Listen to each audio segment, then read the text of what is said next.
United States President-elect Donald Trump has chosen Mike Waltz as his national security advisor. The appointment has set the power corridors abuzz in capitals across Southeast Asia. Why are New Delhi and Beijing watching Waltz's next move with interest? Can Trump's new national security advisor Mike Waltz make Beijing anxious? News9 Plus Decodes.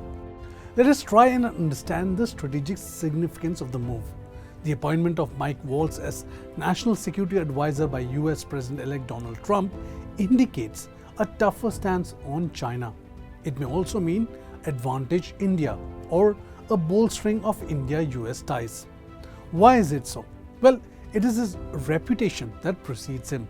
Waltz, with extensive experience in US military operations and policy, is renowned for his hawkish views and is a strong votary of higher US presence in the Indo-Pacific region. He has even talked about strengthening the US military's preparedness to counter potential Chinese aggression, especially regarding Taiwan. Why is Beijing anxious about Waltz's appointment as NSA? Washington watchers say Waltz, a former Green Beret, is a self-avowed vociferous critique of Beijing and Xi Jinping's expansionist designs.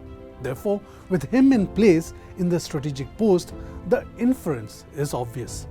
This indicates the White House may take a harder geopolitical stance approach towards China and Xi Jinping. How has Waltz displayed his anti-China posture? There have been several illustrations of this. In 2022, for instance, he called for a US boycott of the Winter Olympics in Beijing over the origin of COVID-19 and its mistreatment of Uyghurs.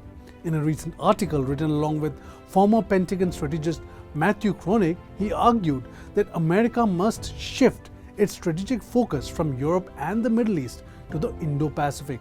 Geopolitical experts say appointing Waltz as NSA underlines Trump's way to counter the greater threat posed by the Chinese Communist Party.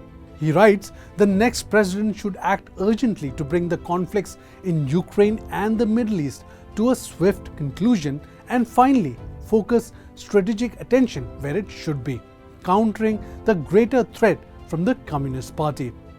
He further wrote in The Economist that America is not building armed forces to deny a Chinese attack on Taiwan. It has cut defense spending in real terms, allowing the balance of power to shift in China's favor. Why has his appointment enthused the MEA and New Delhi? As the co-chair of India caucus in Congress, he has championed policies supportive of US-India ties. Also, the timing is crucial. He's taking over at a time when US-China tensions have spiked over trade wars, China's aggressive ways in the South China Sea. At the same time, India and China are de-escalating after a few years of border tensions along the line of actual control. Can this mean greater Indo-US regional synergy? Well, certainly. With the contours of the Trump administration's foreign policy becoming clearer over the next few months, Washington and New Delhi can come closer in regional groupings such as the Quad and conduct joint military operations and sign bilateral agreements to offset China's growing influence.